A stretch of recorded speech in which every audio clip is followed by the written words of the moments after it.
अस्सलाम वालेकुम, MD cat aspirant आज आपके सामने 3 स्टोरीज लेकर आया हूँ। एक तो एमबीबीएस और बीडीएस की कोटा सीट्स अनाउंस हो चुकी हैं, उनके मेरिट और उनके हाईएस्ट और लोएस्ट मेरिट जो कोटा प्रोविंसेस वाले हैं, जैसे कि आज़ाद जम्मू कश्मीर वाले हो गए या इस्लामाबाद सेंट्रल टेरिटरी वाले हो गए, इन सारों का जो कोटा सिस्टम है इसके हिसाब से बीडीएस और एमबीबीएस की सीट्स कंफर्म हो चुकी हैं। अक्सर मुझसे बच्चे बार बार पूछे थे कि कोटा सिस्टम का क्या बनना है। ये सीटें फिल होने के बाद अब अगली सीट जो है वो सजेम्बो की हैं और वो भी अनकरीब फाइनलाइज हो जाएंगी, क्योंकि रमज़ान के महीने के अंदर ही ये तमाम एडमिशन कंप्लीट होने हैं। इसके साथ साथ आज ये भी अनाउंस हो चुका है कि नारोवाल मेडिकल कॉलेज के अंदर भी वाइट बोर्ड सेरेमनी की डेट फिक्स कर दी गई है, अनाउंस कर दी गई है। और इसके साथ साथ वो रिपीटर जो एफएससी को इम्प्रूव कर रहे हैं, ख़ुसूसी तौर पर वो बच्चे जो प्रैक्टिकल को इम्प्रूव कर रहे हैं, उनके लिए भी आज मेरे पास एक बहुत अहम डेवलपमेंट है। क्या उन्हें इम्प्रूव करना चाहिए या नहीं करना चाहिए, ये 2 अहम बातें हैं जो आज आपके सामने रखने जा रहा हूँ। इससे पहले कि आप हमारे चैनल पर नए हैं, आप हमारे चैनल मोहम्मद मुर्जा को सब्सक्राइब कर लें, बेल आइकन दबा दें ताकि आपको इस तरह की इंफॉर्मेटिव वीडियो मिलती रहें। और आप इस वीडियो को अपने ग्रुप में लाजमी शेयर कीजिएगा, क्योंकि जो प्रैक्टिकल का प्रोसेस आ रहा है वो थोड़ा डिफिकल्ट है। आपको रवायती तरीके से नंबर नहीं लगने, उसमें बहुत बड़ी तब्दीली आ चुकी है। तो सबसे पहले मैं आपके सामने कोटा सीट के लिए बात करता हूँ। कोटा सीट जो कि अदर प्रोविंसेस या रीजन की तरफ से जो 3rd लिस्ट लगी है, उसके मुताबिक एमबीबीएस और बीडीएस का रैंक हम जान रहे हैं। सबसे पहले अगर आप एमबीबीएस को देखें तो उसका हाईएस्ट मेरिट है 96.4303 है और ये रावलपिंडी मेडिकल कॉलेज है फॉर आज़ाद जम्मू कश्मीर। इसके साथ साथ अगर आप इसका लोएस्ट मेरिट चेक करेंगे तो इसका लोएस्ट मेरिट है 90.6136 और ये आईसीटी है इस्लामाबाद सेंट्रल टेरिटरी वाले, और ये है हमारे पास यहाँ नारोवाल मेडिकल कॉलेज का। यानी हाईएस्ट मेरिट अप्रॉक्सीमेटली 96 के करीब है और लोएस्ट मेरिट 90 के करीब है, और ये एमबीबीएस का है, बीडीएस का नहीं है। अब हम चलते हैं बीडीएस की तरफ। तो बीडीएस जो कोटा सीट्स हैं उनमें सबसे हाईएस्ट मेरिट जो है 93.0697 है और ये है डेंटल मेडिकल कॉलेज लाहौर से है। और इसके साथ साथ यहाँ पर भी आज़ाद जम्मू कश्मीर ने हाईएस्ट अपना मेरिट लिस्ट रिप्रेजेंट करवाई है। उसके साथ साथ नेशनल मेडिकल कॉलेज के अंदर आईसीटी इस्लामाबाद सेंट्रल टेरिटरी वाले स्टूडेंट हैं, उनका जो मेरिट है 91.1313 है। ये बीडीएस का लोएस्ट मेरिट है 91.1313। तो ये आज पिछले दिन से ही ये अनाउंस हो चुका था, तो रमज़ान की वजह से आपके पास नहीं आ पा रहे थे, जिसकी वजह से ये थोड़ा लेट हो गया। लेकिन मैंने बार बार मुझसे पूछा जा रहा था कि सर कोटा सीट्स वालों का क्या बना, क्या उनकी लिस्ट लग चुकी है, क्या उनका एडमिशन फाइनल हो चुका है। तो ये अब आपके लिए कंफर्म हो गया है कि उनकी लिस्टें भी लग चुकी हैं और उनके एडमिशन भी फाइनल हो चुके हैं। उनके अकॉर्डिंग अब आपने अपने डॉक्यूमेंट्स को कंप्लीट करना है, वेरिफिकेशंस करवानी है और अपनी इस सीट्स को कंफर्म करना है, इसे छोड़ना नहीं है, क्योंकि बहुत सारी सीट्स आप छोड़ देते हैं जिसकी वजह से बहुत सारे बच्चों का नुकसान हो जाता है।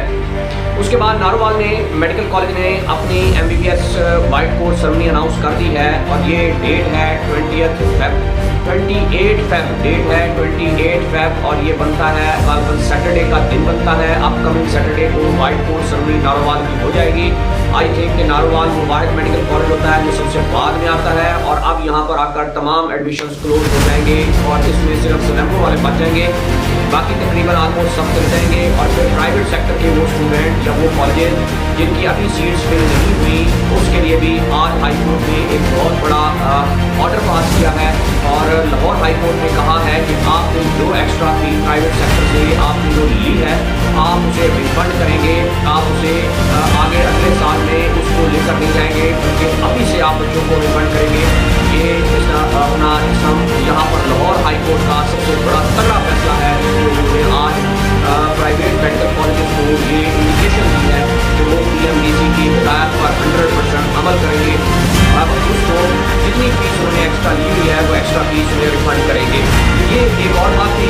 अच्छा, इसके साथ साथ आप प्रैक्टिकल्स के लिए बहुत ज़बरदस्त किस्म की इंफॉर्मेशन है जो आपके साथ लाया हूँ। मुज़म्मिल साहब है, टास्क फोर्स एजुकेशन है, वज़ीर आला में उसके चेयरमैन हैं वो हैं मुजम्मिल साहब, और उन्होंने मुख्तलिफ बोर्ड्स के चेयरमैन के साथ मीटिंग्स की हैं और मीटिंग करने के बाद एक डेमोस्ट्रेशन के तौर पर मुख्तलिफ बोर्ड्स के अंदर उन्होंने अपने इस जो हमारा प्रैक्टिकल का सेशन है वो कंडक्ट भी करवाया है कि उसके अंदर कितने मार्क्स जो हैं वो सेंटर पे मिलेंगे, कितने मार्क्स उसको जो है वो बोर्ड में जाकर मिलेंगे, उसको कंडक्ट करने का प्रोसेस क्या होगा, ये सारी चीज़ें उन्होंने क्लियर की हैं। उन्होंने कहा है चाहे मैट्रिक हो चाहे एफएससी हो, अब वो रवायती तरीकाकार ख़त्म कर रहे हैं। अब 16 नंबर आपको अलाट किए जाएंगे सेंटर के अंदर, जो एग्जामिनर आया होगा 14 मार्क्स जो हैं वो अलाट किए जाएंगे आपको बोर्ड की मार्किंग, सेंट्रल मार्किंग के जरिए। अब ये बात देखनी है कि जो 16 मार्क्स उन्होंने देने हैं वो कौन कौन से हैं। उनके अंदर 3 मार्क्स आपकी कॉपी के हैं, 3 मार्क्स आपके वाइवा के हैं, 5 नंबर आपके क्वेश्चन नंबर 1 के परफॉर्मेंस के हैं और 5 मार्क्स आपके क्वेश्चन नंबर 2 की परफॉर्मेंस के हैं, जो कि 5, 5, 10 और 6, 16।